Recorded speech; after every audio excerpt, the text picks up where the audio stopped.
Hey guys, tonight we begin with the grim, dangerous and not so glamorous world of medieval assassins. Those shadowy figures who crept through castle halls and darkened alleys to change history with a blade and a whisper. While Hollywood makes them look cool, the truth is, being a medieval assassin seriously sucked. So before you get comfortable, take a moment to like the video and subscribe, but only if you genuinely enjoy what I do here. And let me know in the comments where you're tuning in from and what time it is for you. It's always fascinating to see who's joining us from around the world. Now, dim the lights, maybe turn on a fan for that soft background hum, and let's ease into tonight's journey together. Let's be clear, no one in medieval times woke up and said, "You know what? I'd like to stab a nobleman in the throat for 12 silver coins and the honour of hiding in a barrel for 3 days." Becoming an assassin wasn't a career path. It was more like a last stop on the life went horribly wrong train. Most medieval assassins weren't mysterious loners trained in mountaintop temples. They were desperate peasants, disgraced soldiers, ex-thieves with decent aim, or people so far off society's radar they could kill a man and still not be noticed in the census. If you were well off, you didn't become an assassin. You hired one. If you had a title, land, or even a goat to your name, you were in management. But if you'd just escaped debtor's prison, had a reputation for solving problems, and could sneak into a tavern without being seen, congratulations. Someone, somewhere, was about to slide a coin purse across the table and whisper a name, and that name wasn't a fun one. You weren't asked to take out Bob the Quiet Turnip Farmer. It was usually a corrupt baron, a bishop with too much gold, or someone with 12 bodyguards and a moat. The pay? Tempting. The job? Horrifying. But by the time someone considered it, they had nothing left to lose.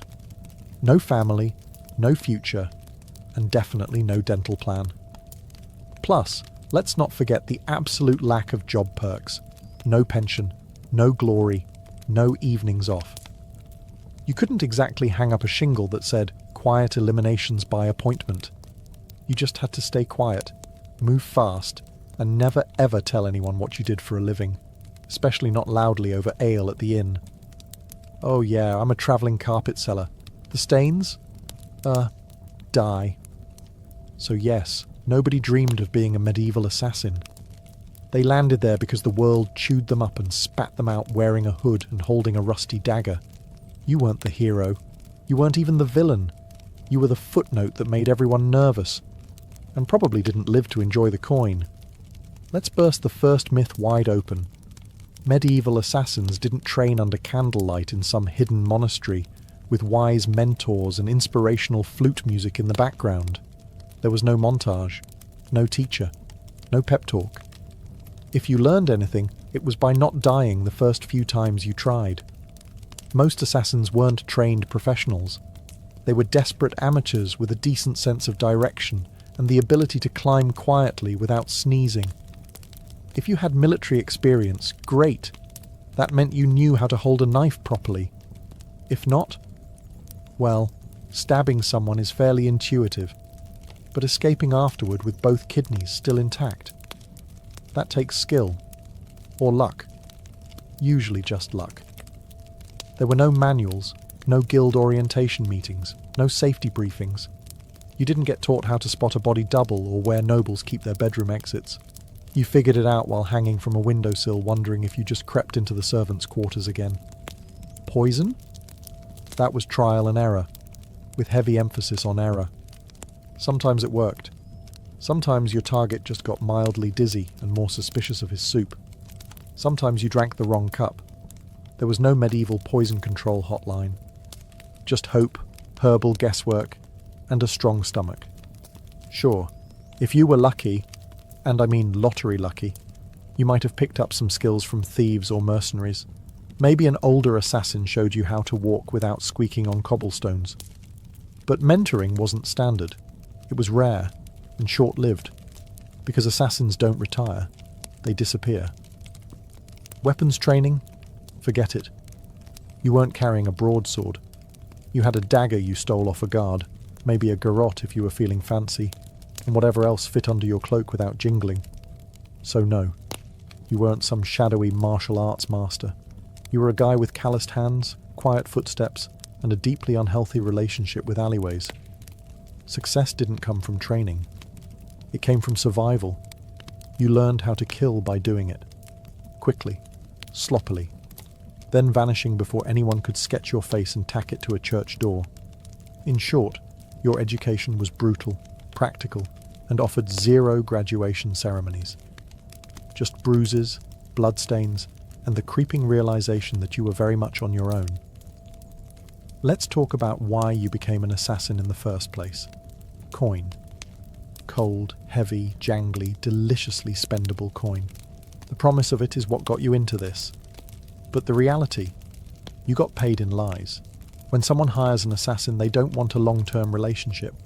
They want a one-time service, no paperwork, and ideally no witnesses, including you. They offer you a pouch of silver, half now, half when the job is done. That's if they're feeling generous. But here's the thing.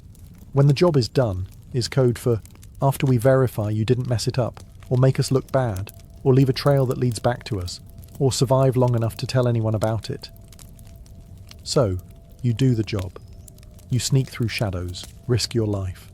Maybe kill a baron in his sleep. Not pretty, not poetic. And when you return... Ah, yes, about that payment. The client fled, terribly sorry. Or worse, they try to kill you. A knife to the gut is cheaper than a bonus. And even when you do get paid, it's never quite enough. Not for the risk, not for the blood, not for the 3 days you spent hiding in a haystack with fleas and moral regret. You get a handful of coins, a curt nod, and a reminder, you were never here. Also, fun fact, some contracts were fake, political traps. You'd be told to assassinate someone dangerous, only to find out it was a decoy with guards waiting. Congratulations, you just walked into a sting operation with your name already carved on the gallows. And even when the deal was real, you couldn't exactly go to court and file a complaint. Your Honour, I'd like to sue Lord Edmund for breach of assassin contract. The only court you'd see was the one where you were the exhibit. So you learned to take what you could, demand payment up front, and trust absolutely no one. Not even the greasy little scribe who swore this job would change your life. It did, mostly by shortening it. Being an assassin meant living on broken promises and vanishing before they broke you. So you've taken the job. You've been lied to about the pay. You're probably going to die. Now let's talk gear. Forget the fantasy novels and sneaky video games. There were no retractable wrist blades, smoke bombs, enchanted daggers, or crossbows that folded neatly into your boot. Your toolkit consisted of whatever you could steal, sharpen, or hide beneath a tattered cloak without clanking.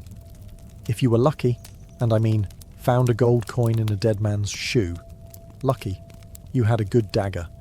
Not ornate, not curved like a dragon's tooth, just sharp, hopefully rust-free, and ideally one that didn't smell like the last guy you stabbed with it. Poison. It existed, sure, but it wasn't as glamorous as a slow drip into a wine goblet. Most medieval poisons were unpredictable, made from plants, minerals, or toad guts. Some worked instantly. Some took hours. Some made your victim vomit for 2 days and then recover, angrier and now very suspicious of stew. Ropes, occasionally useful. You could strangle, climb, or tie something up with one, but you'd better know how to use it fast, because nothing kills the mood like trying to wrestle someone while muttering, "Wait, which knot goes under again?" Bows. Effective, yes, if you had one, knew how to shoot it, and weren't trying to smuggle it through a palace disguised as a flower arranger. Most assassinations were up close and personal. No time for elegant marksmanship.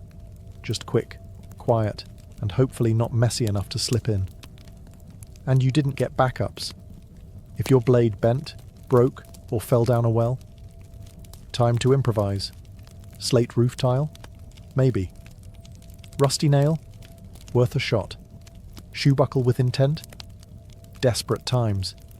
You carried your tools hidden in hems, boots, or inside hollowed-out bread if needed, and you kept them close. not for safety, but because in this line of work, your weapon was your best friend, your boss, and your only retirement plan. There were no upgrades, no tinkering with gear between missions. You didn't polish your kit. You prayed it didn't betray you mid-strike. Because in the end, it wasn't the weapon that did the killing. It was you. Alone, poorly equipped, and expected to perform miracles with a spoon and a prayer. Assassins weren't hired to take out random drunks in back alleys. No one paid you to stab Jeff, the sleepy candle maker. Your targets were important. Nobles, bishops, military officers, sometimes even royalty. And those people, they were very hard to kill. First, there were the guards, not one or two, dozens. Armed, armoured, and well-fed. Some guarded the front, some the back. Some just stood there looking intimidating, daring you to blink wrong. You'd spend days memorising patrol patterns, door creaks, and exactly how many stairs it took before the knight with asthma needed a breather. Second, there were walls. Castles didn't have front porches. They had gatehouses, murder holes, and moats full of things that bite. If you didn't fall into the water, you still had to worry about arrow slits and boiling oil. Yes, boiling oil. Your job description included may get flambéed for peeking. Third, there were the servants and staff, the cooks, scribes, and stable boys. One wrong look from you, and they'd be whispering to the guard captain faster than you could say, "I'm just the herbalist." Assassins weren't just fighting swords, they were fighting gossip. And medieval gossip travels at light speed, if it means someone gets to keep their head. And finally, your actual target? Paranoid. Rightfully so. These people were surrounded by backstabbers, relatives with claims to their titles, and 36 people pretending to like them. They didn't eat without a tester. They didn't sleep without 3 locks on the door. Some even slept in decoy beds or rotated rooms like a deadly version of musical chairs. And don't get excited if you hear they're attending a feast. Yes, they'll be drunk, but so will you. And you'll still have to get past the royal guards, 3 dogs, a very alert jester, and 50 witnesses holding tankards. Even getting close to your target could take weeks. Posing as a servant, bribing a chambermaid, hiding in barrels. And when the moment finally came, you had one shot. One precise, perfect, non-squeaky, non-bloody, ghost vanish in the night moment. Or you'd become the next public deterrent, swinging from the castle gate with a sign that read, "Nice try." Let's be honest. When you picture a medieval assassin, you probably imagine sleek black robes, leather braces, maybe a mysterious hood billowing in the moonlight. Reality? You looked like a sick goat herder with something to hide. Disguises in the Middle Ages weren't exactly high fashion. You didn't have custom-tailored cloaks or retractable armour. You had whatever you could scavenge. Peasant rags, a monk's robe 2 sizes too big, or the remains of a guard uniform that definitely still smelled like its previous owner. The goal was to blend in, but blending in meant looking like everyone else who hadn't bathed in 2 weeks, limped from old injuries, and had a nervous twitch from malnutrition. You didn't look suspicious because of your cloak. You looked suspicious because you kept adjusting your belt to hide a dagger wrapped in cheesecloth. And forget masks. There were no Guy Fawkes options. Most face coverings just made you look like a leper, which was great for avoiding conversation, but terrible for entering parties. If anyone asked who you were, you had to think fast. "I'm Brother Tobias. I take care of silent prayer and rooftop maintenance." Even assuming you made it past the guards, noble households weren't full of idiots. Servants noticed unfamiliar faces, especially ones that fumbled chamber pots and couldn't name the cook's cat. You were always one, "I've never seen you before," away from being clubbed with a candlestick. And if your disguise did work, congratulations. You now had to stay in character for hours while pretending not to notice all the very stab-worthy people wandering by. Also, wigs. They didn't exist. If you needed to look older or younger, you were stuck smearing dirt on your face, squinting, and hoping no one got close enough to notice that your beard was glued on with honey. The truth was, your disguise didn't protect you. It gave you maybe 5 minutes of confusion. After that, you had to be gone, invisible, or very, very convincing. And if anyone saw through it, well, let's just say no one wants to be the assassin caught in the bishop's laundry room, wearing a nun's habit and holding a sword. Especially not on a feast day. In medieval times, if you were an assassin, you didn't have a team. You didn't have a sidekick with a crossbow, a clever alchemist in a secret lair, or a handler who gave you coded scrolls and warm encouragement. You had you, a rusty dagger, and crippling trust issues. There were no guilds, at least not ones you could actually count on, and if there were whispers of a brotherhood of assassins, it was mostly tavern talk, fueled by mead and boredom. You were more likely to meet a ghost than another professional killer who wanted to network. Why the isolation? Because in your business, the fewer people who knew you existed, the longer you lived. Every contact was a risk, every loose tongue a potential noose. Even your client might not know your real name. And if they did, you were already planning your exit. Companionship? Laughable. Friends asked questions. Lovers noticed bruises, bloodstains, and why you always slept with a blade under the pillow. You couldn't settle down. You couldn't afford to. One mistake, one person recognizing you in a market, and your whole life turned into a sprint for the nearest sewer grate. Even fellow criminals kept their distance. Thieves and smugglers were sociable. You? You were that guy who makes people disappear. They feared you, or worse, saw you as a walking liability. No one wanted to share stew with someone whose occupation could attract a mob with torches. And don't expect sympathy. You couldn't tell anyone how hard it was to sleep after silently strangling a corrupt bishop. If you talked about your job, people assumed you were either lying or dangerous, and they weren't wrong. So you kept your secrets, your scars, and your weapons to yourself. At inns, you sat in the darkest corner, back to the wall, eyes always scanning the door. You never drank too much. You never stayed more than a night. You didn't say your name unless someone paid you first. And even then, it probably wasn't your real one. Being a medieval assassin meant perfecting the art of vanishing. Not just in a crowd, but from every life you never got to have. Let's say you took the job.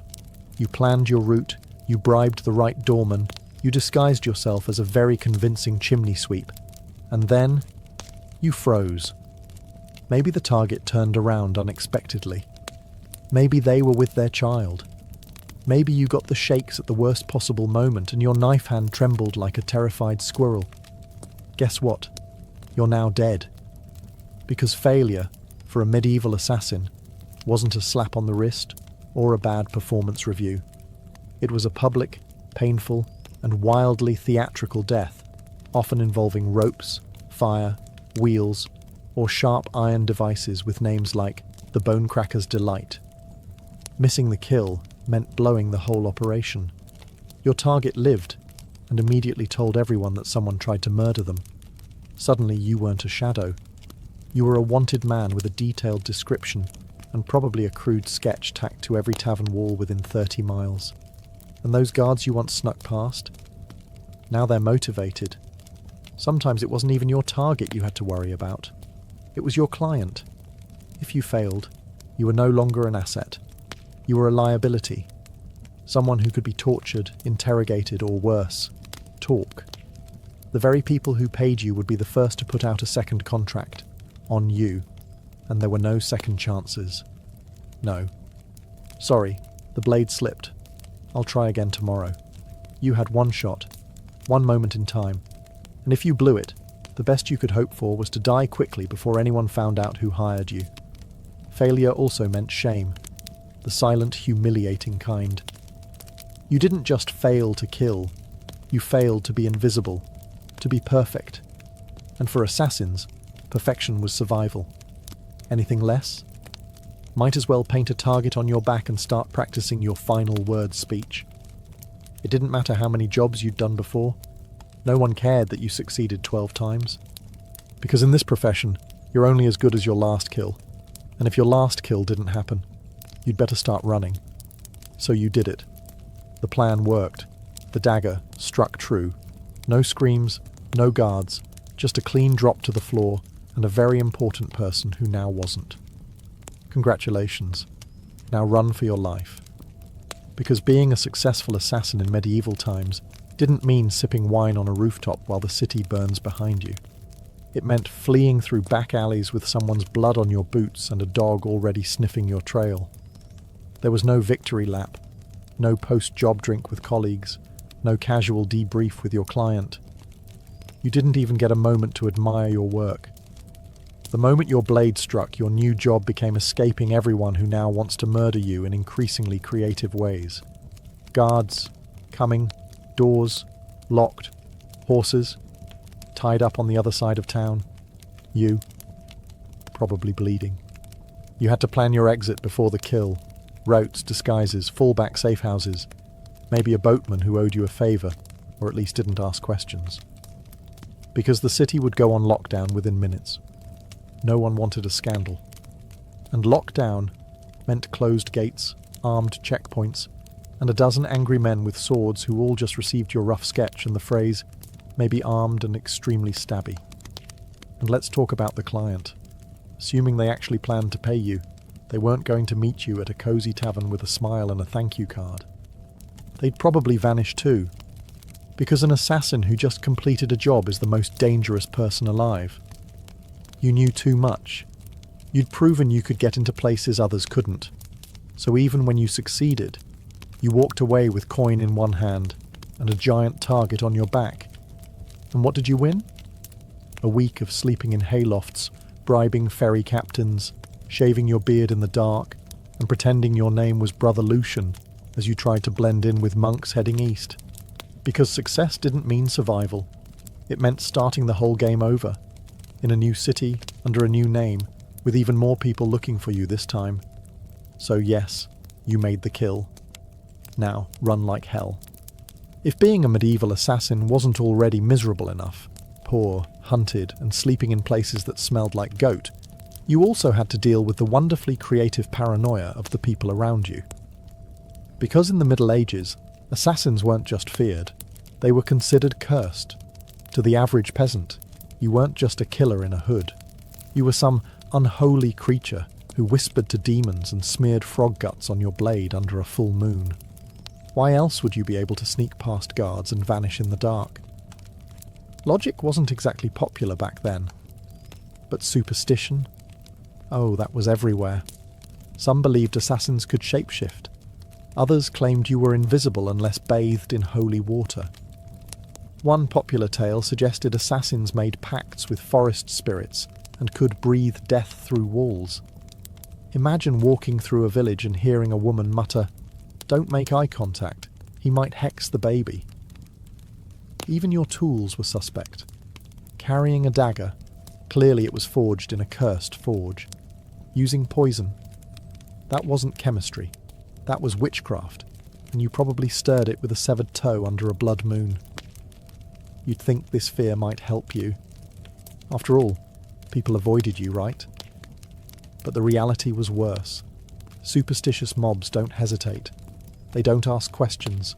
They throw stones, set fires, and shout things like, "Burn him before he calls lightning." Your reputation made people overreact. The second someone died unexpectedly, illness, accident, choking on a chicken bone, someone would whisper, maybe it was a shadow man. Maybe it was him. You could be hunted just for existing in the same village as a suspicious death. That meant you had to keep moving. Always. Stay too long, and suddenly a priest is ringing a bell while 5 angry farmers hold pitchforks like they've been waiting for this moment their entire lives. And heaven help you if you were caught with anything remotely weird. Dried herbs, strange coins, or even a foreign accent. That's all it took for someone to shout "sorcerer" and light a torch. In a world that believed monsters wore human faces, being too quiet, too clever, or too fast made you a threat. And in medieval logic, threats had to die, quickly, and preferably on fire. Poison, the assassin's weapon of elegance. A quiet kill, no mess, No screaming, no steel on bone, just a sip, a stagger, a sigh. And done. That's the theory. In practice, poisoning someone in the Middle Ages was like trying to win a bar fight with herbal tea and a bad attitude. First off, poisons weren't reliable. You didn't have access to purified cyanide or a neat little pill labelled fast-acting doom. You had plants, mushrooms, minerals, maybe the occasional toad. You had to gather, grind and pray. And even then, it might just give the target a stomachache and a renewed commitment to his anti-assassin guard team. There was no scientific measurement. You didn't dose precisely. You eyeballed it. A pinch too little, and the noble just vomits and cancels dinner. A pinch too much, and you die from exposure before the first course is served. Also, medieval kitchens were chaotic. You couldn't just waltz in and season the soup with nightshade. You had to bribe or impersonate a cook, sneak in while no one was watching, or, worst of all, try to poison a meal that would go through 3 tasters and a dog. Yes, a dog. And if your victim was a noble, they didn't just eat food, they treated it like a military operation. Meals were tasted, blessed, and sniffed by everyone from the steward to the jester. By the time the food hit their plate, it had passed through more security than a royal wedding. Even assuming you did it, you slipped in the poison, it wasn't detected, and the target actually ate it. The next part was wildly unpredictable. Some poisons took hours. Some took days. 1 minute your mark is laughing at a joke, the next he's clutching his stomach and demanding to see his astrologer.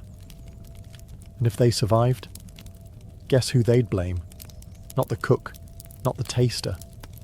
You, the quiet man with the herbal knowledge and twitchy eyes. So poisoning wasn't efficient. It was risky, slow, and full of variables, none of them in your favour. And if you were caught, you didn't get a quick death. You got interrogated, with tools, until you confessed to poisoning everyone from the Duke to the dog. You'd think that if you successfully changed the course of history by removing a tyrant, sabotaging a royal bloodline, or silencing a political threat, someone would remember your name. Nope. You were an assassin. That meant your name was never meant to be remembered.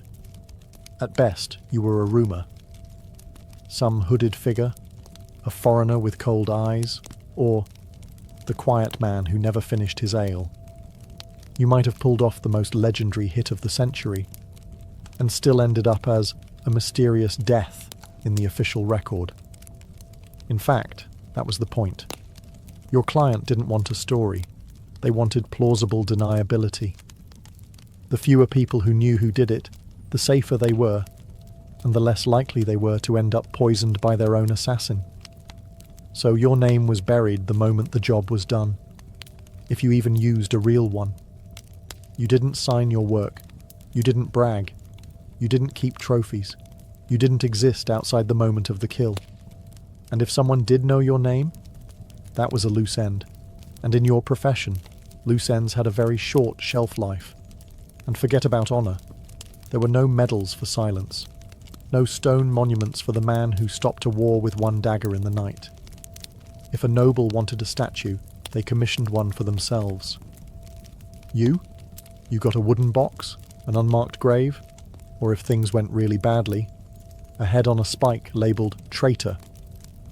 Sometimes your name was known only so it could be cursed. You'd become a whispered warning. Don't cross the king.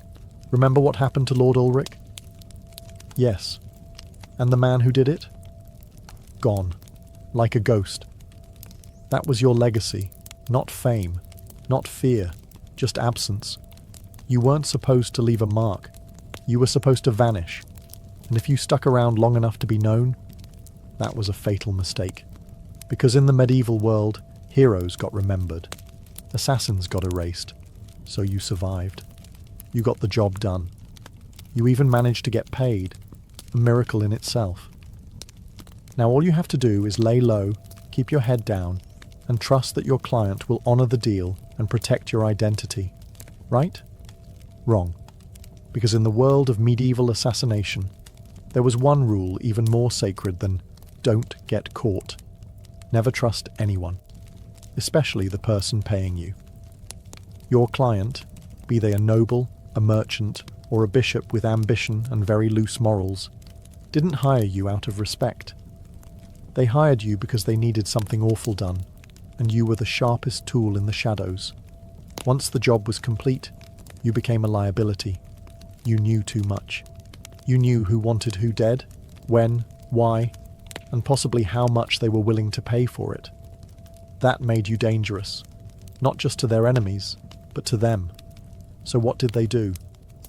They ghosted you. They denied they ever met you.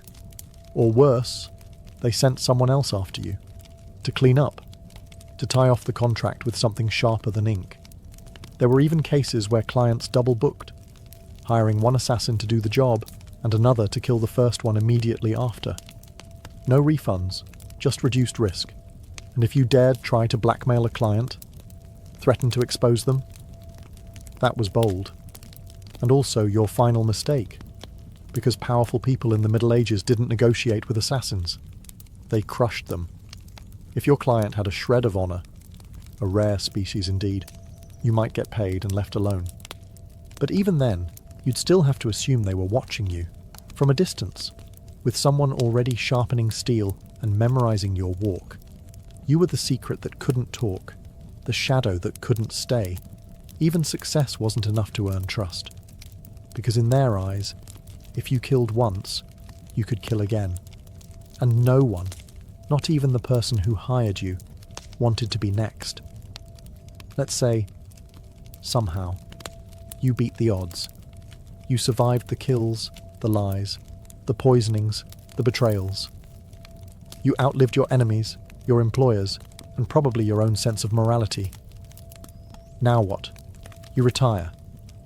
Absolutely not. Because in medieval times, assassins didn't get retirement plans. There were no farewell banquets, no quiet cottages by the sea, no pensions paid in gold coins and grateful whispers. You didn't fade into a peaceful life. You vanished, or you died. Often both. The problem was simple. You were never safe. Even if you walked away from the job, your past didn't. You had too many secrets in your head, too many names in your memory, and too much blood on your hands. People didn't want you retired. They wanted you forgotten, which usually meant buried. And even if no one came after you, and that's a big if, you had to live with the constant fear that someone might. That a new assassin, young and eager to prove himself, had just received a contract for a shadowy figure who used to be someone dangerous. So you changed your name. Again. You moved to a village where no one asked questions. You faked a limp, sold herbs, pretended you once worked as a guard. But even then, you didn't sleep well. You avoided crowds. You always sat facing the door. You kept your dagger under the floorboard, next to the pouch of coins you never touched, because it still smelled like the man you earned it from. And you couldn't trust yourself either. Years of silent killings and quick escapes did something to your brain. Every knock on the door made you flinch. Every stranger on the road might recognize you. You stopped dreaming. Because dreaming was dangerous. You couldn't love. You couldn't relax. You couldn't laugh too loud. You lived like a ghost pretending to be a man. The truth was, there was no endgame for a medieval assassin. Just a slow, cold fade into obscurity, always moving, always watching, until one day you slipped into the dark and no one noticed. And maybe that was the best you could hope for. By now you've probably figured it out. Being a medieval assassin wasn't darkly romantic. It wasn't noble. It wasn't even all that profitable. It was a grim, thankless, short-lived career, wrapped in blood-stained linen and followed by a crowd of people who wanted you dead. You wouldn't last. Not a week. Maybe not even a day. Because you'd start with the wrong assumptions. That you'd be sleek, in control, a whisper in the dark. But what you'd really be is cold, hungry, and one bad guess away from the noose.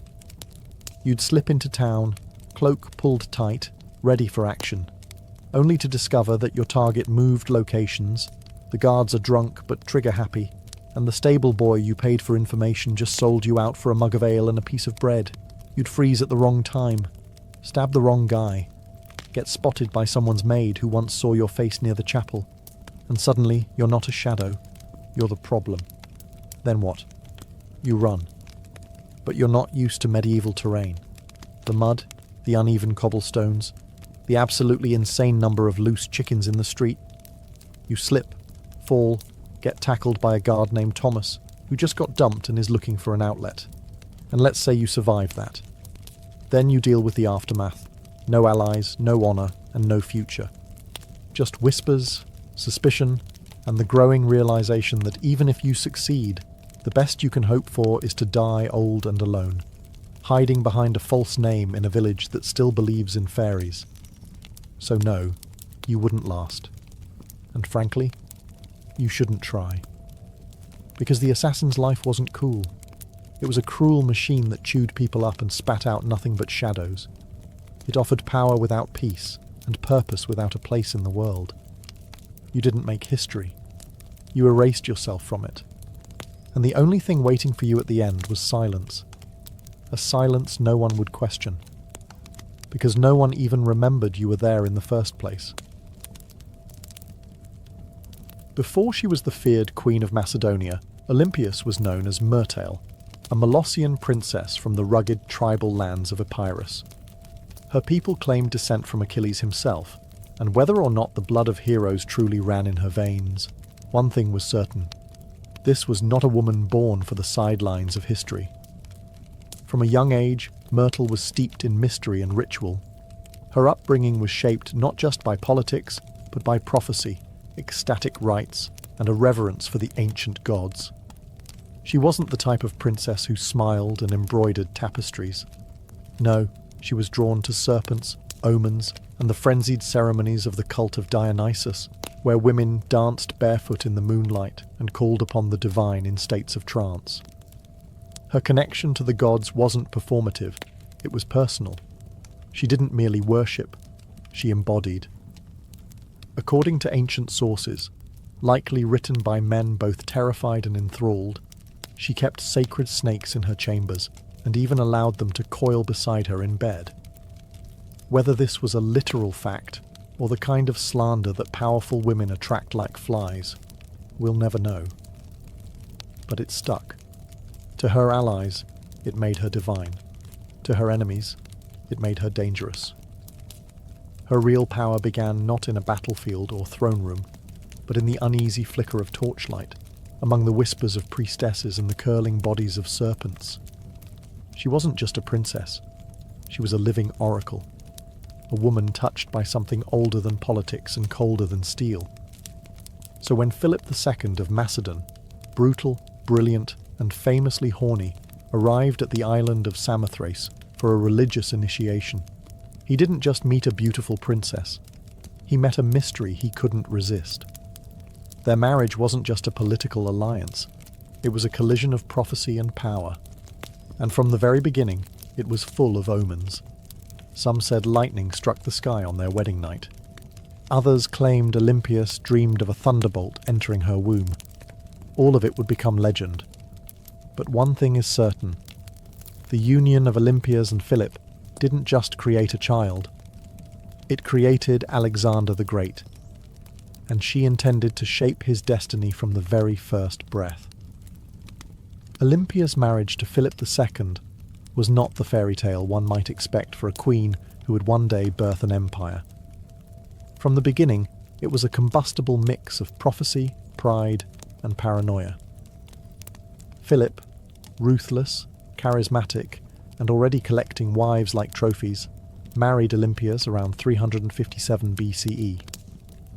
She was likely just a teenager, but she wasn't naive.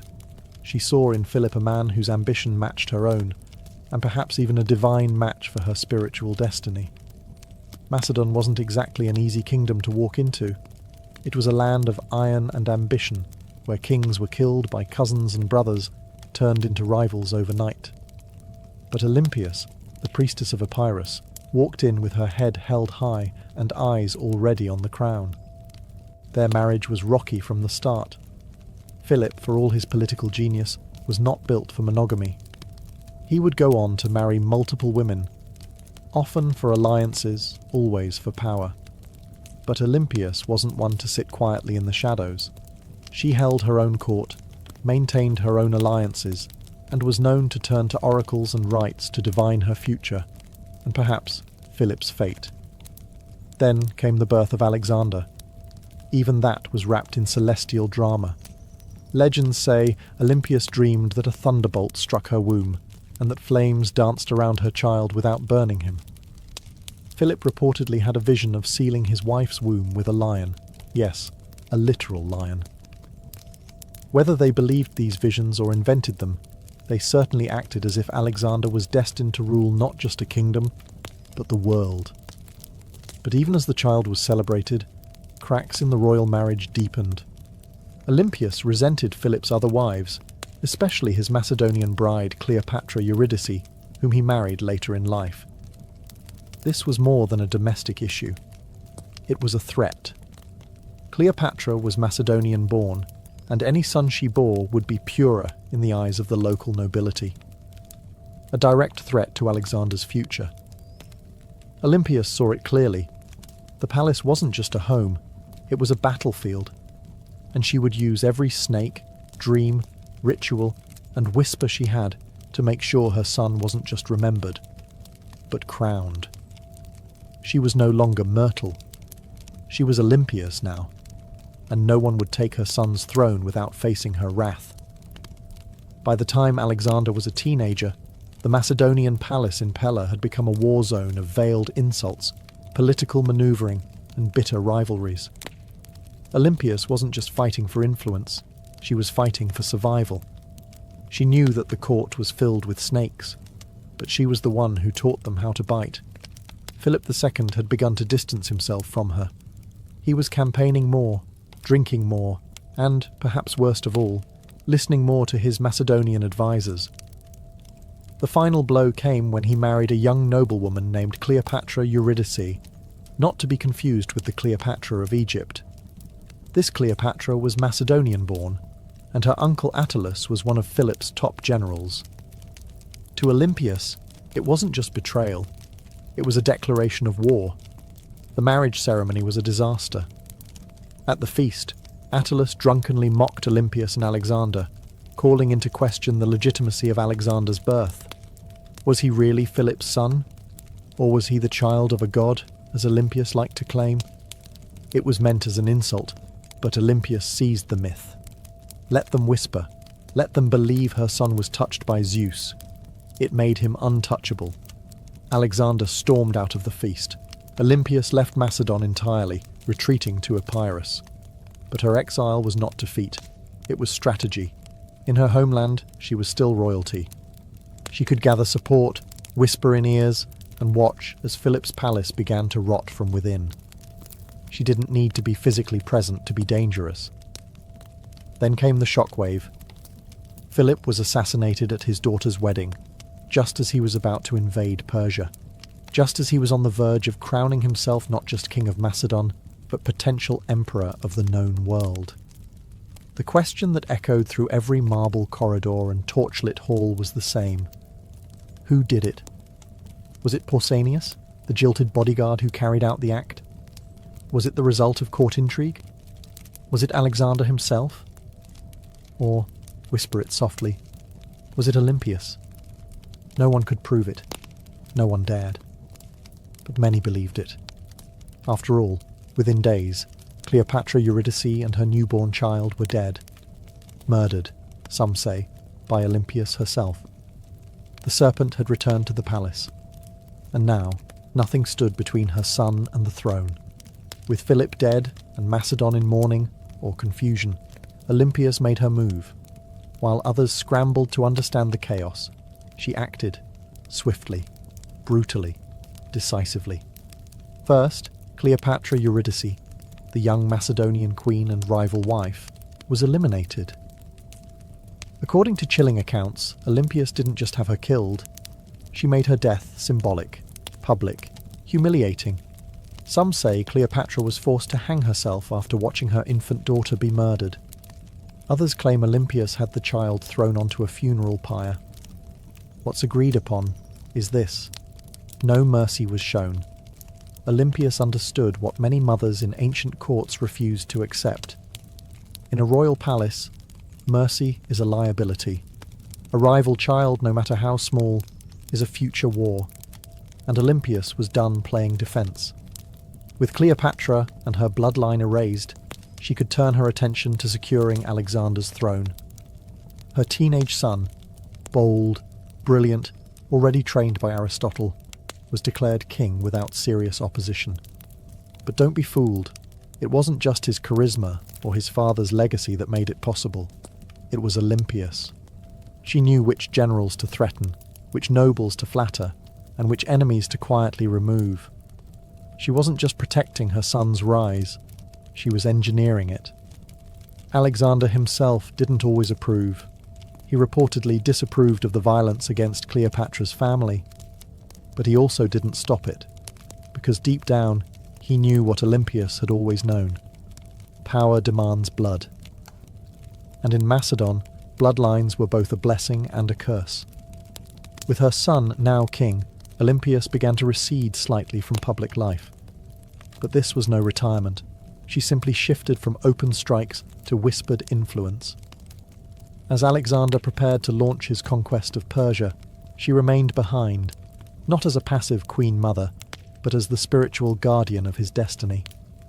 She sent him sacred relics, consulted oracles, and performed rituals on his behalf. To Olympias, her son's mission wasn't just military, it was divine.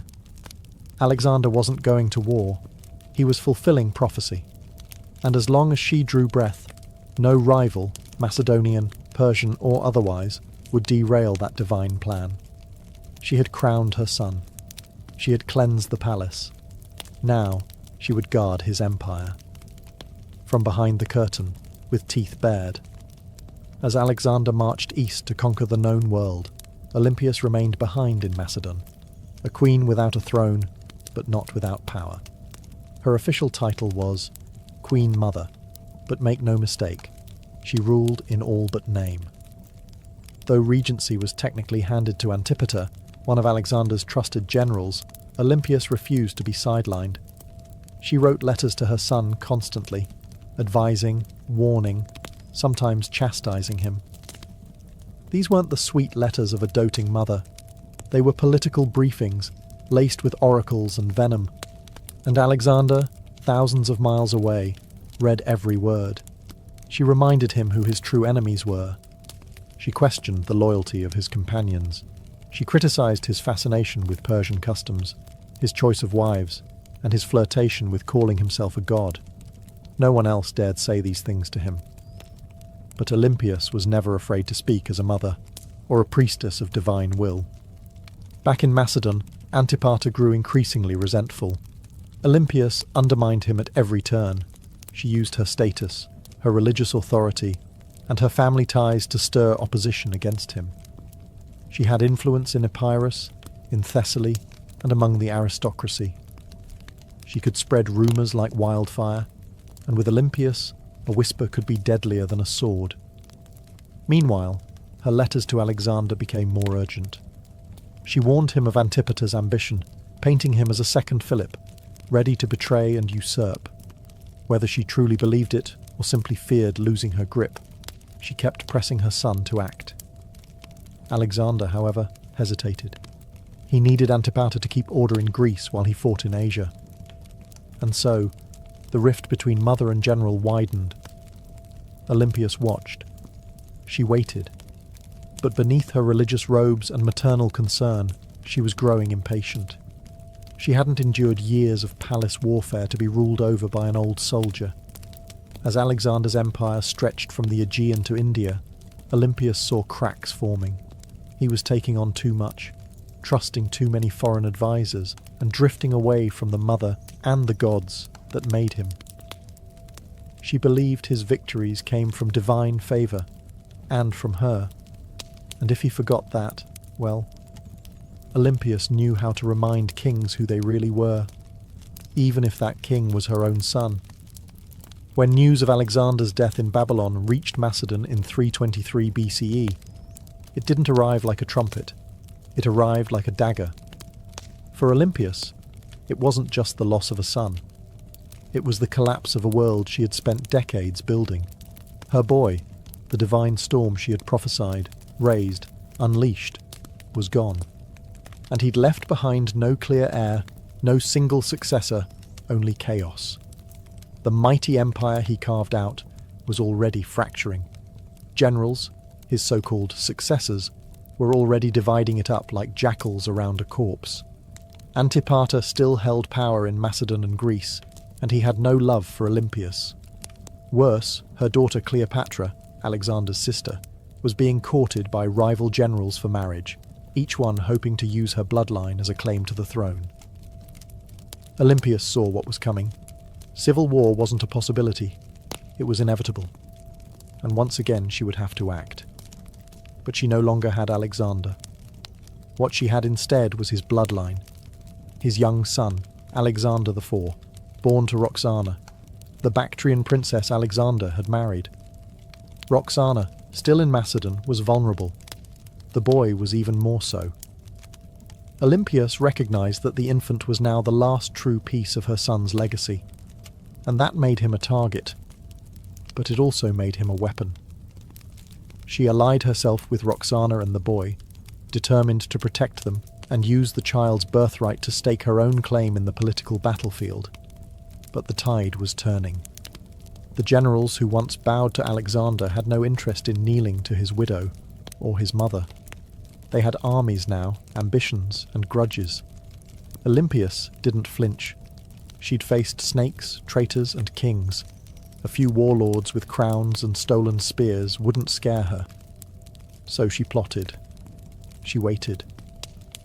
She watched as Antipater died and was replaced by his son Cassander, a man with ice in his veins and no tolerance for the old queen's games. It was only a matter of time before these two forces collided. The serpent mother of Alexander and the cold-eyed usurper who wanted her buried. Alexander was gone, but his shadow was still moving. And Olympias was still coiled within it, ready to strike. Years after Alexander's death, while his empire crumbled into civil war, Olympias made her most audacious move yet.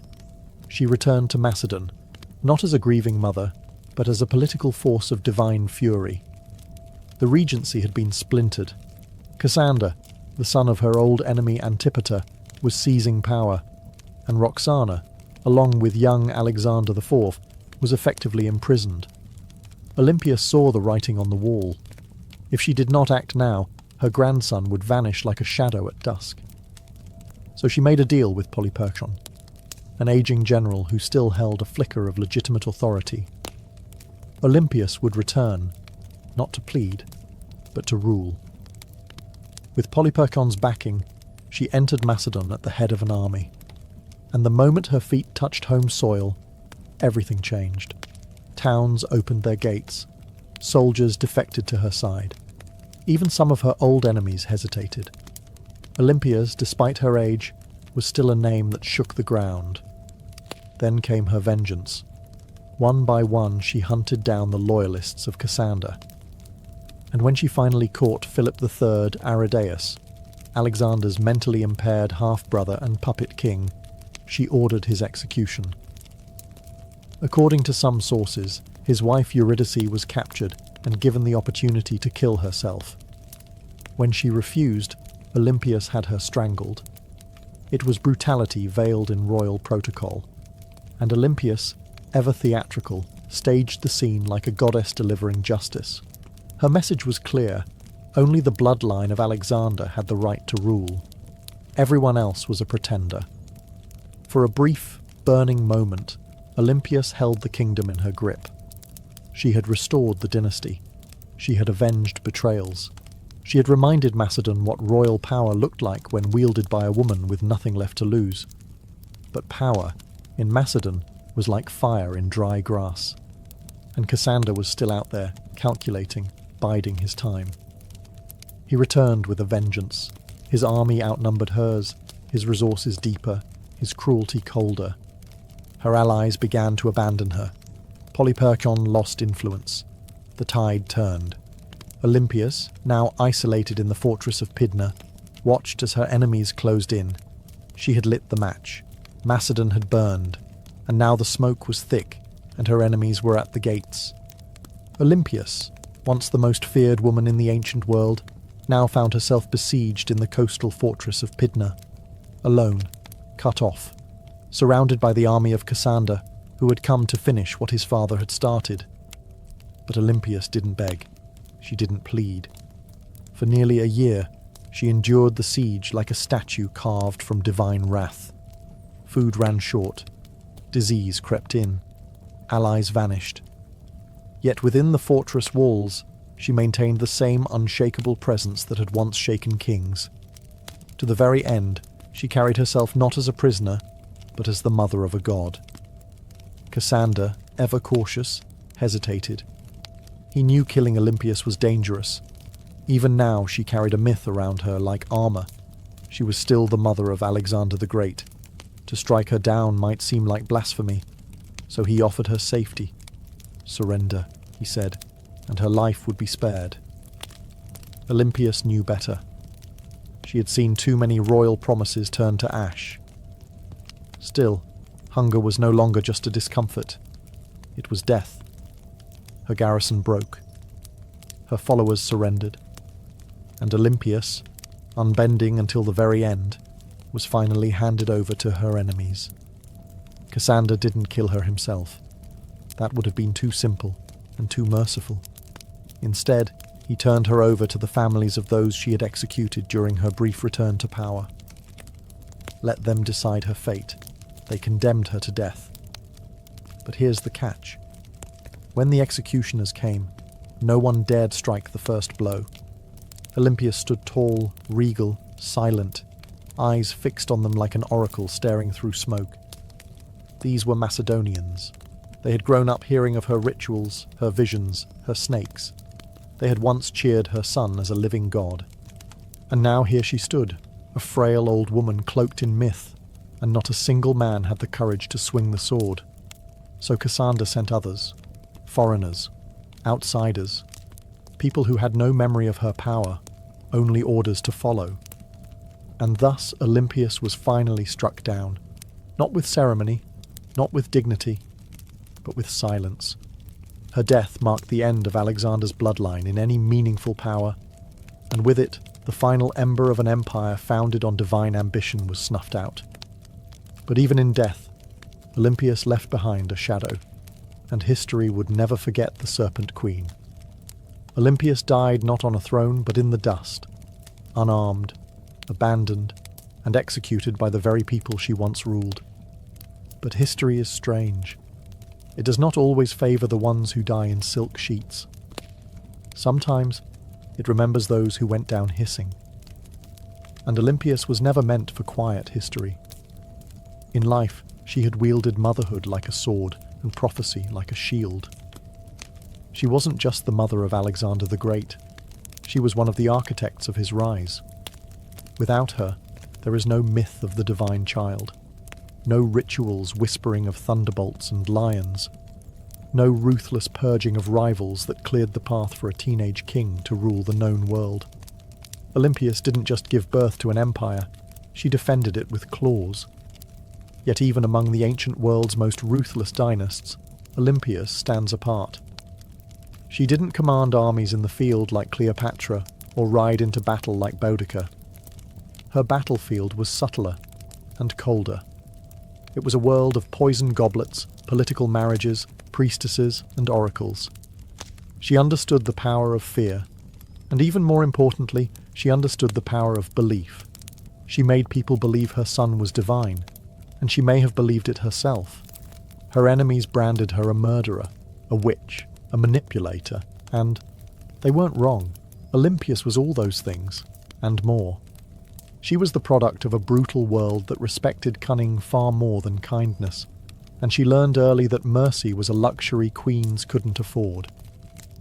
In the centuries that followed, she was both vilified and mythologized. Some called her a villain, others a visionary.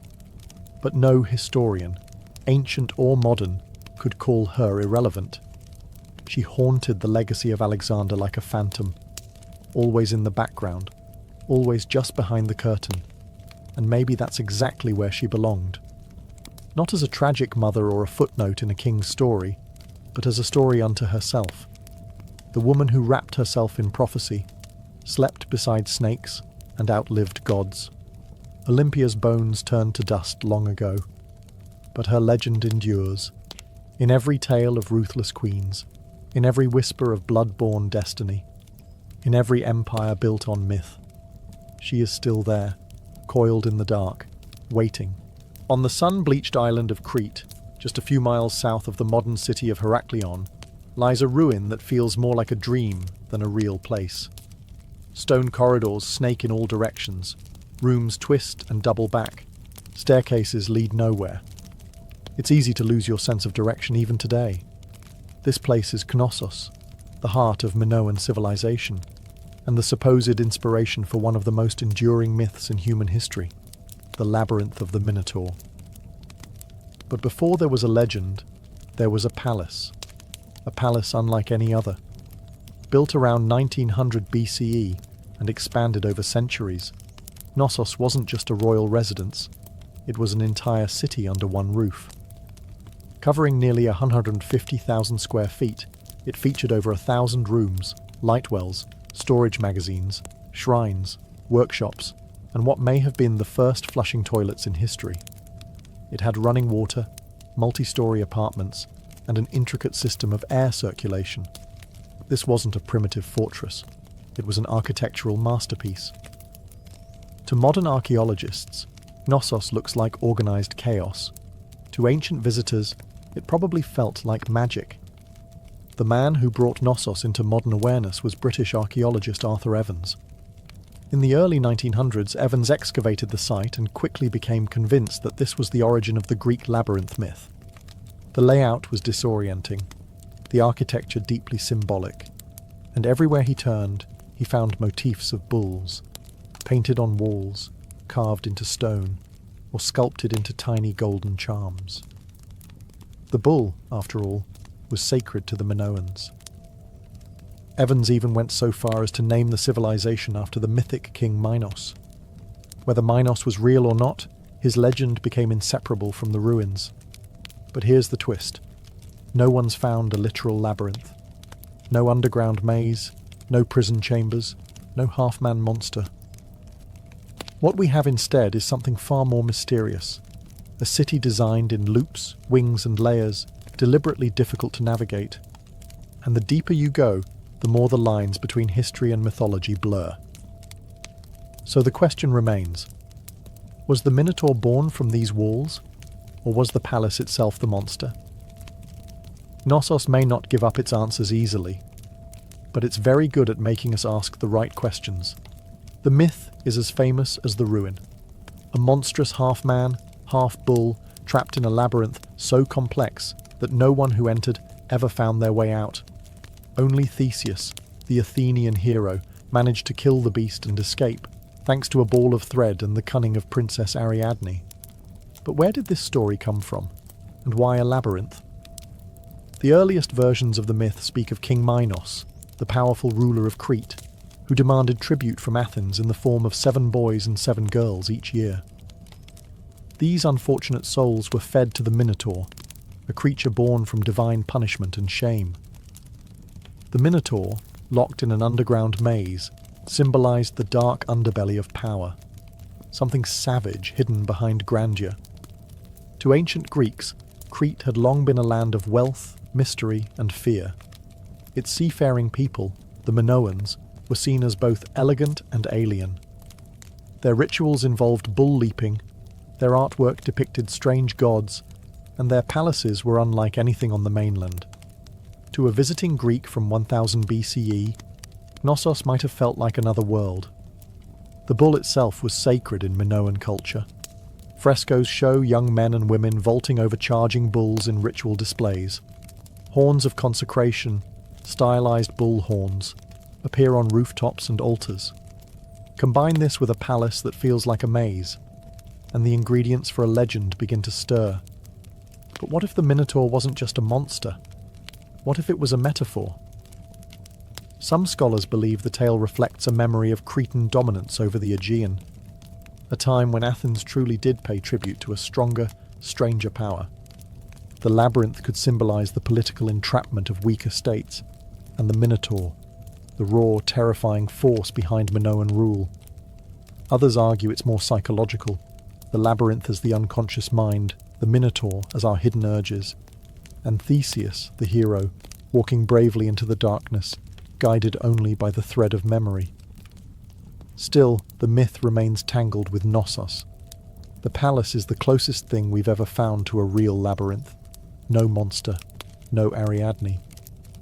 But perhaps something deeper. Not just a myth echoing through history, but a history that was asking to become myth. Long before Athens raised its marble temples or Sparta sharpened its spears, there was the Minoan civilization, one of the earliest advanced societies in Europe. They ruled not through conquest, but through trade, art, and what seems like an almost supernatural command of architecture. At the heart of their power stood Knossos, a palace that wasn't just a seat of royalty, it was a hub of culture, ritual, and economy. The Minoans flourished from around 2600 to 1400 BCE. Based on Crete, they developed a sprawling trade network that reached Egypt, Mesopotamia, the Levant, and even the distant shores of Spain. Their ships cut through the Mediterranean like silent arrows, ferrying pottery, saffron, bronze, and luxury goods. They didn't build vast armies. They built relationships, and that, more than weapons, made them rich. What's most striking about Minoan culture is how different it was from their later Greek successors. Their artwork celebrated nature, animals, and flowing human movement, not war or divine punishment. Frescoes show dancers, dolphins, and athletes vaulting over bulls. Even their goddesses are different. Powerful, bare-breasted figures often holding snakes, symbols of fertility, transformation, or protection. At the centre of it all was Knossos, not a fortress on a hill, but a complex in a fertile valley. It had no massive defensive walls, suggesting the Minoans either felt secure on their island, or projected enough power to make defence unnecessary. Their confidence was architectural. Multi-storey buildings, colonnaded courtyards, and advanced plumbing systems hinted at a society far ahead of its time. And yet, for all their sophistication, the Minoans left behind no deciphered written records. Their primary script, Linear A, remains unreadable to this day. We don't know what they called themselves.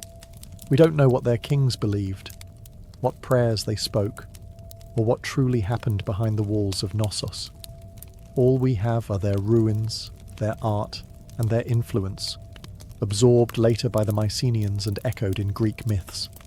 The Minoans were not just builders of palaces, they were architects of mystery. And Knossos wasn't merely a building, it was the beating heart of a civilization that shimmered for a moment like sunlight on the Aegean, and then vanished. But some say their echo still wanders the maze. To walk through Knossos is to walk through time, layered, confusing, beautiful time. It's not just the scale that overwhelms you, it's the design. Rooms lead to rooms, corridors split and vanish, light wells cut through the heart of the building, stairs spiral into shadows, or emerge suddenly into sunlit courtyards. Nothing moves in a straight line. It's not hard to see why ancient visitors might have whispered, "Labyrinth." Knossos wasn't just a palace, it was a living organism. Spanning an estimated 150,000 square feet, the complex contained over 1,000 chambers, some tiny, some grand. These weren't randomly placed rooms. They were purpose-built. Workshops, storage spaces, shrines, apartments, and throne rooms, all arranged around a large central courtyard that may have hosted public ceremonies or bull-leaping rituals. The palace was built on multiple levels, up to 4 or 5 stories tall in places, using natural slopes and artificial terraces. To navigate it without getting lost, you'd need memory, instinct, or a thread like Theseus. And yet, this apparent chaos hides a remarkable intelligence.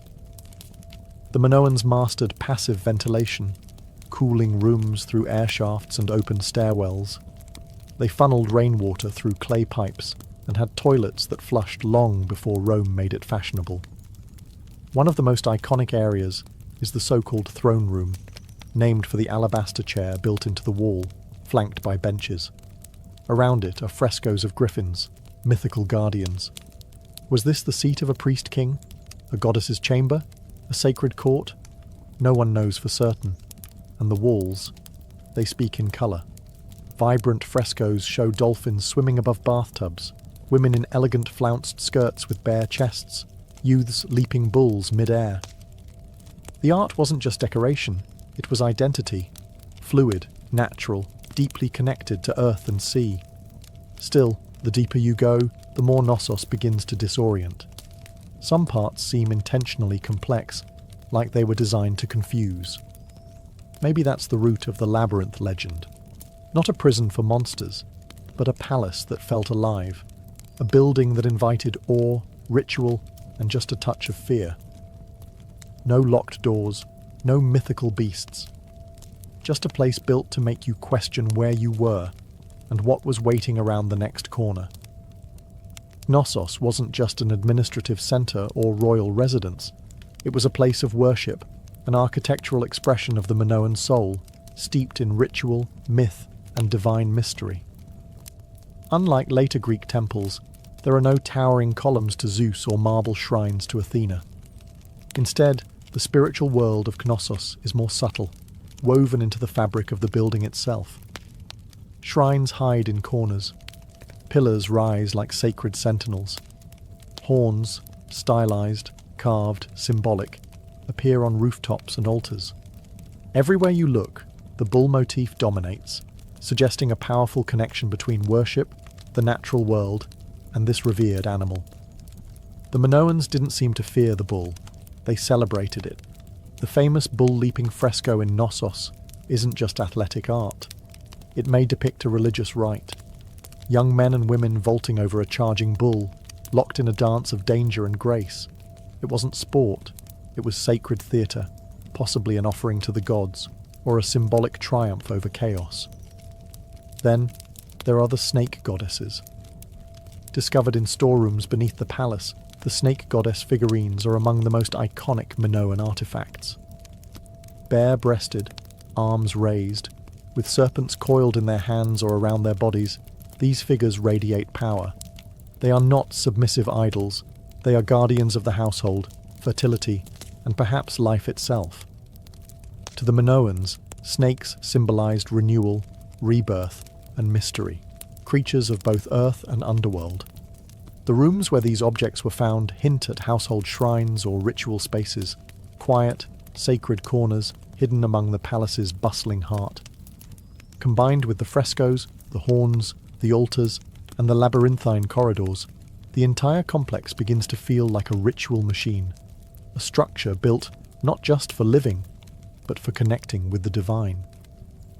There is no centralized temple at Knossos because the palace itself was a temple. Its layout, art, and design were all part of a spiritual worldview where boundaries between sacred and secular didn't exist. This was a place where myth was architecture, where a corridor could become a passage to the gods, and where every echo in the stone chambers may have once been a whispered prayer. Knossos didn't just house people, it housed gods. For centuries, Knossos stood as a beacon of prosperity, innovation, and cultural sophistication. But then, something happened. Something sudden. Something no one can fully explain. By around 1400 BCE, the palace was abandoned, the frescoes left to fade, and the Minoan civilization that once ruled the seas had vanished like mist over the Aegean. So, what happened? Theories abound. Some point to nature. Around 1600 BCE, the volcanic island of Thera, modern-day Santorini, erupted in one of the largest explosions in human history. The blast was so massive it likely caused tsunamis that battered Crete's northern coast, devastating ports and farmland. Ash clouds may have blocked the sun, choking crops and disrupting the climate. While Knossos wasn't immediately destroyed, the aftermath of Thera's eruption may have shaken the foundations, economically, politically, and spiritually. Others look to war. By 1450 BCE, the rising power of the Mycenaeans, mainland Greeks, may have taken advantage of Minoan weakness. Archaeological evidence suggests Knossos was reoccupied briefly, but the culture had changed. The art became more martial. Linear A, the Minoan script, was replaced with Linear B, used by Mycenaean scribes. The palace that once thrived with snake goddesses and bull dancers now whispered in a foreign tongue. Some scholars believe the Mycenaeans didn't invade in a single conquest, but gradually absorbed the island, first through trade, then influence, and finally rule. Others argue that internal collapse, a civil uprising, political instability, or the failure of the elite may have contributed just as much. What's striking, though, is how little violence is evident in the ruins. There are no charred skeletons, no signs of mass slaughter. Knossos didn't fall with a scream. It fell with a whisper. The great palatial system simply stopped. The rooms went quiet, the rituals ended, and nature slowly crept back in. By the time Homer sang of Crete in his epics, Knossos was already ancient myth, a memory tangled in stories of kings, monsters, and labyrinths. And maybe that's fitting, because what killed Knossos wasn't just eruption or invasion. It was time, and the way all great things, no matter how beautiful, eventually vanish beneath the weight of new empires. But the bones remain, and if you listen closely, the maze still hums beneath the earth. For thousands of years, Knossos lay buried beneath the Cretan soil, just another mound of stone lost to time. Its name forgotten, its myths distorted, its walls swallowed by olive groves and dust. That is, until one man decided to chase a legend. His name was Sir Arthur Evans, and he didn't just rediscover Knossos, he reimagined it. In 1900, Evans, a British archaeologist with a flair for drama and a deep love for Homeric myth, purchased the land that covered the ancient ruins. Local farmers had been finding strange seals and artifacts, clues that something enormous lay beneath their feet. Evans dug in. What he found would change the history of the Aegean forever. He uncovered a palace so vast, so complex, and so advanced that he was convinced this was the mythical home of King Minos. The frescoes, the horns, the sheer architectural strangeness of the site, it all pointed in his mind to one thing: the labyrinth. Evans wasn't just an archaeologist, he was a storyteller, and sometimes a controversial one. He named the people who built Knossos the Minoans after Minos. He interpreted symbols, reconstructed frescoes, and restored parts of the palace using reinforced concrete, a move that has drawn both praise and criticism. Some call it visionary, others call it vandalism. Because what you see today at Knossos is partly ancient ruin and partly Edwardian imagination. Still, Evans did what no one else had dared. He brought Knossos back to life. He gave Europe a glimpse into a Bronze Age world far older than classical Greece, a civilization of art, mystery, and maritime elegance. He also unearthed the still undeciphered Linear A script, opening new questions about language, literacy, and the limits of our historical understanding. But Evans did more than excavate stone. He resurrected a myth and forced historians to reckon with the fact that behind the legend of the labyrinth was something real, something complex, something very human. A palace that felt like a maze, a civilization that slipped into shadow, and a man who peeled back the earth, only to discover a story far stranger and more beautiful than he had imagined. Knossos had slept for 3,000 years. Evans rang the bell that woke it up. Walk through Knossos, and you're not just walking through architecture, you're walking through a language of symbols. Frescoes, carvings, patterns, they're everywhere. But the Minoans didn't leave us a Rosetta Stone. Their primary script, Linear A, remains undeciphered. So instead of reading their thoughts, we must see them, painted across plaster, carved into walls and hidden in patterns. What exactly were they trying to say? The art of Knossos is unlike anything in the ancient world. There's no obsession with warfare, no rows of kings or battle-hardened heroes. Instead, we find nature, leaping dolphins, blooming lilies, birds in flight, and sacred bulls. The humans are lithe, elegant, and often dancing or performing rituals. Even in scenes that suggest danger, there's rhythm and beauty. The Minoans weren't chronicling conquests. They were celebrating life, cycles, and possibly cosmic order. The most iconic symbol, though, is the double axe, or labris. Found throughout Knossos, in shrines, on frescoes, even etched into stones, the double axe is believed to be a religious symbol, possibly tied to female divinity or celestial cycles. Some suggest the very word labyrinth might derive from labrise, making the labyrinth not a maze at all, but a house of the double axe, a sacred space, not a trap. Then there are the horns of consecration, stylized bull horns placed atop walls and altars. These may have been religious markers, separating sacred space from the mundane. Combined with frequent depictions of bulls and bull-leaping rituals, it's clear the animal had deep spiritual significance. Whether it represented nature, fertility, chaos, or a divine presence, no one agrees. But the bull is everywhere. Even the layout of Knossos may have symbolic meaning. Some archaeologists believe it was built not just for function, but to mirror celestial or seasonal patterns. Its winding corridors and nested rooms could represent a journey. Through life, through death, through the underworld. A spiritual maze, not a physical prison. But without a deciphered script, every theory walks a thin line between insight and imagination.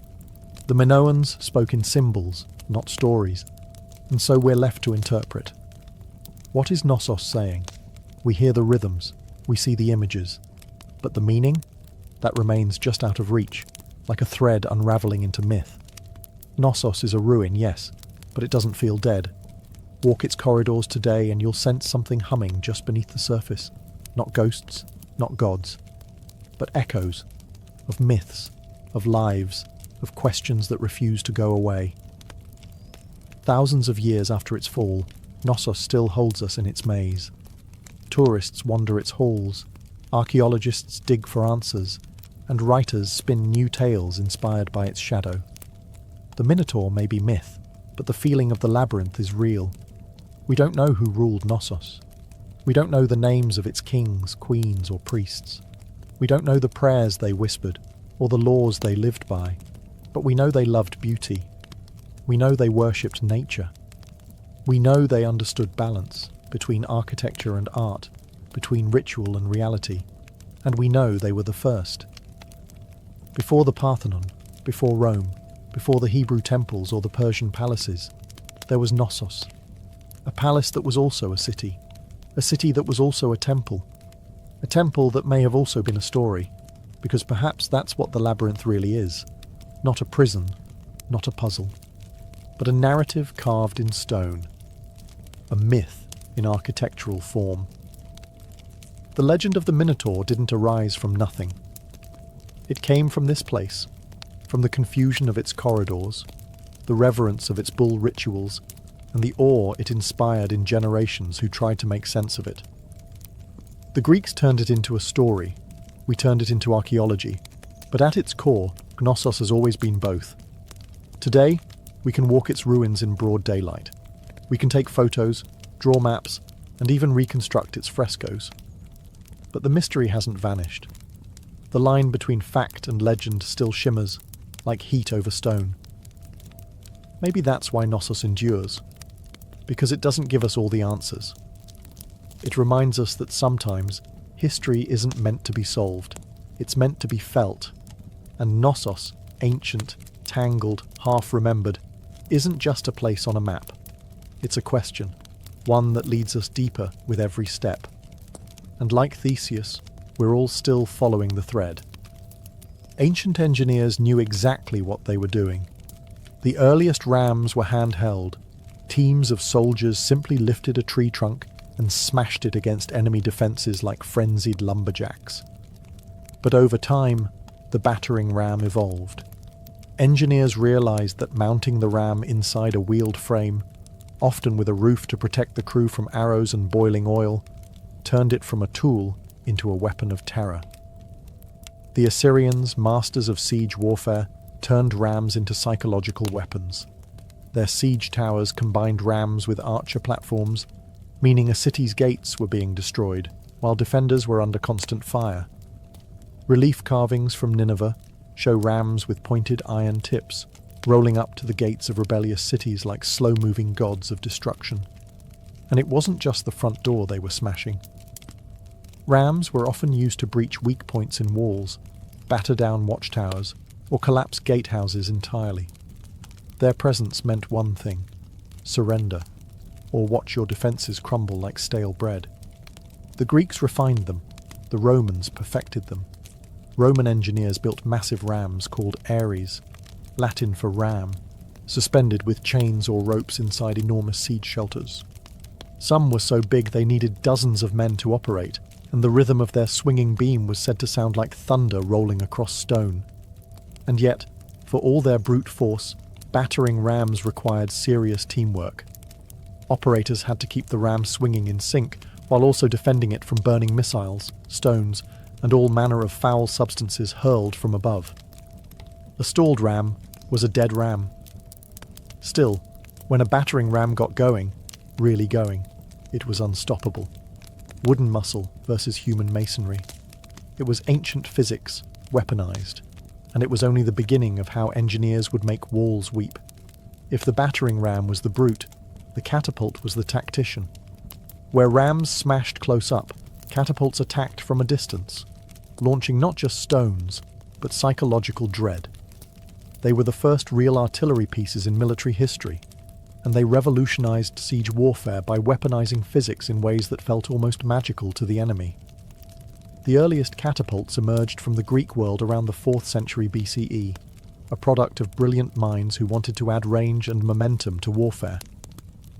Dionysius I of Syracuse, a tyrant with a taste for cutting-edge violence, commissioned the first torsion-powered catapults, devices that used twisted bundles of sinew or hair as tension springs. These weren't slingshots for giants. They were precise instruments of siege terror. The genius lay in their mechanics. Engineers figured out that by twisting ropes tightly, often made from animal sinew, they could store enormous amounts of potential energy. When released, this force could hurl stones, javelins, or even flaming projectiles hundreds of meters. The two main types evolved quickly: the ballista, which launched massive bolts like a giant crossbow, and the stone-throwing catapult, which lobbed boulders over walls or directly at fortifications. Then came the Roman engineers, who never met a Greek idea they couldn't improve. They built catapults that could be broken down, packed onto carts, and reassembled on site, portable siege engines for professional armies. Some Roman catapults could fire 60-pound stones at incredible speeds, capable of tearing through wooden gates, battlements, and occasionally unlucky soldiers. Catapults weren't just about destruction. They were about spectacle. Ancient generals used them to send messages, sometimes literally. Corpses were launched over walls to spread disease and fear. Severed heads were lobbed into besieged cities to shatter morale. In one chilling case, diseased bodies were fired into enemy territory as an early form of biological warfare. But catapults had their flaws. They were heavy, required skilled crews, and could be rendered useless by bad terrain. Still, when set up properly, they could batter a city into submission from a safe distance.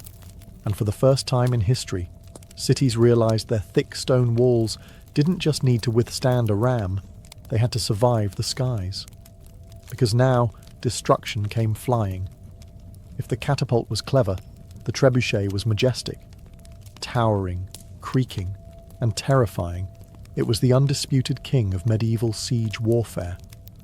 When one appeared on the battlefield, it wasn't just a weapon, it was a statement. It said, "Your walls mean nothing." Unlike its tension-powered cousins, the trebuchet relied on gravity. At its core was a simple principle: a long swinging arm mounted on a sturdy frame, with a heavy counterweight on one end and a sling on the other. Raise the weight, let it drop, and the arm would whip around, flinging the sling and its deadly payload in a high arc over enemy defences. It was controlled destruction, precise, predictable, and devastating. The origin of the trebuchet can be traced back to earlier traction models used by the Chinese as early as the 4th century BCE, where manpower replaced counterweights. But the counterweight trebuchet, the version that would rewrite siege warfare in Europe and the Islamic world, emerged in the 12th century, possibly through Byzantine or Muslim intermediaries. Once Europe got its hands on the design, it spread like wildfire through castles and crusades. The power was astonishing. A well-built trebuchet could launch 300-pound projectiles over 300 metres. Stones the size of furniture would crash into towers, pulverise walls, or crater enemy morale. But the real magic was in the arc. Unlike catapults, trebuchets could hurl projectiles over walls with finesse. This meant they weren't just smashing defences. They were hitting courtyards, barracks, and supply depots inside. And it wasn't just stones. Trebuchets hurled everything: diseased animals, burning pitch, pots of lime to blind defenders, even messages, or insults, wrapped around rocks. One legendary account from the siege of Stirling Castle in Scotland tells of Warwolf, a trebuchet so massive that the enemy surrendered before it was even fired. The king refused to accept the surrender, just so he could test the machine. But for all its destructive glory, the trebuchet wasn't fast. It took hours to build, minutes to reload, and demanded skilled engineers. Still, no other siege weapon combined range, force, and psychological horror quite like it. It was the medieval version of a slow-motion hammer from the heavens. And when that counterweight dropped, cities held their breath. While catapults launched from afar and battering rams smashed the gates, siege towers took a more personal approach. They rolled right up to the enemy's front door and dropped off armed invaders. Imagine a wooden skyscraper on wheels, covered in wet hides to prevent fire, bristling with archers and spearmen. That was the siege tower, the ancient equivalent of an armoured personnel carrier and a mobile fortress in one. And when one of these started rumbling toward your city walls, you knew that the real fight was about to begin. Siege towers weren't subtle. They were big, bold, and terrifyingly effective when used properly. The Assyrians may have been among the first to deploy them in the 9th century BCE, but it was the Greeks, and especially the Hellenistic kingdoms, that took the design to theatrical extremes. During the siege of Rhodes in 305 BCE, the Macedonian general Demetrius built a 9-story tower called the Helepolis, or Taker of Cities. It was over 100 feet tall, equipped with catapults, covered in iron plates, and moved by thousands of soldiers. It also broke under its own weight. But the ambition, unmatched. The logic behind siege towers was simple. Walls only work if you can't get over them. Siege towers eliminated that advantage by creating an elevated platform from which attackers could descend onto the battlements, bypassing gates and scaling ladders. From the top deck, archers could rain death down onto defenders, while troops on the lower levels prepared to board. But these towers weren't invincible. They were slow, vulnerable to mud, and prime targets for defenders with fire arrows, rolling boulders, or even sabotage terrain. Smart defenders would dig ditches, flood moats, or build secondary inner walls, known as counterscarp defences, just to stop a tower's approach. Still, when they worked spectacularly. A breach in the wall was one thing, but having your own ramparts suddenly crowded with enemy soldiers, that was chaos. Siege towers transformed the battlefield from a horizontal contest of strength to a vertical race for survival. They made height an asset and a liability, and once the gangplank dropped from a siege tower to the city walls, there was no turning back. It was time for hand-to-hand hell. While rams smashed and trebuchets soared, some of the most devastating siege tactics happened silently, underground. Siege tunnelling, or sapping, was the dark art of defeating a city by removing the ground it stood on. Literally. The idea was ancient and horrifyingly effective. Dig beneath the enemy's wall, prop it up with wooden supports, then set those supports on fire. When the timbers burned away, the tunnel collapsed, taking the foundation of the wall with it. One moment, your city stood strong. The next, a massive section of the outer wall crumbled like stale bread. This method didn't look glorious. There were no grand engines or thunderous launches. But tunnelling was the slow, invisible killer of fortress warfare. The Assyrians practiced early versions of it, but the technique reached full maturity with the Greeks, Persians, and later medieval European armies. During the siege of Plataea in 429 BCE, the Spartans attempted tunnelling beneath the walls, only for the defenders to dig counter-tunnels and intercept them mid-dig, turning the soil into a knife-fight nightmare.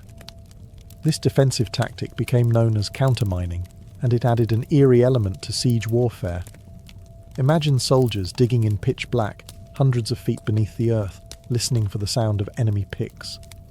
The moment they heard tapping, they'd race to intercept, often resulting in violent, claustrophobic skirmishes fought by torchlight with knives and shovels. There was no glory in it, just terror, suffocation, and dirt. But when undermining worked, the results were catastrophic. One of the most infamous examples came in 1212 during the siege of Rochester Castle in England. King John's forces tunnelled beneath the southern wall, packed the mine with pig fat, and set it ablaze. The supports collapsed, bringing down the entire tower above. The defenders were stunned, and soon after, surrendered. By the 13th century, siege engineers became specialists in identifying weak foundations, measuring the soil's behaviour, and planning collapses with terrifying precision. They were geologists and demolitionists rolled into one. And though tunnelling required time, labour, and a bit of madness, it proved one truth about siege warfare. If you couldn't go over the wall, and you couldn't go through it, you could always take it down from below. Not all the drama of siege warfare came from the attackers.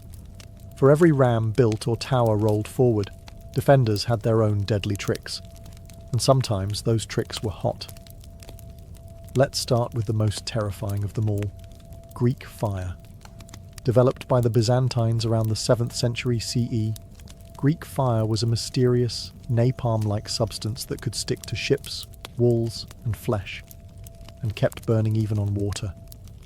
Sprayed from siphons or hurled in clay pots, it created scenes of pure chaos. To this day, no one knows exactly how it was made. The formula was so secret that it died with the empire. But its effects?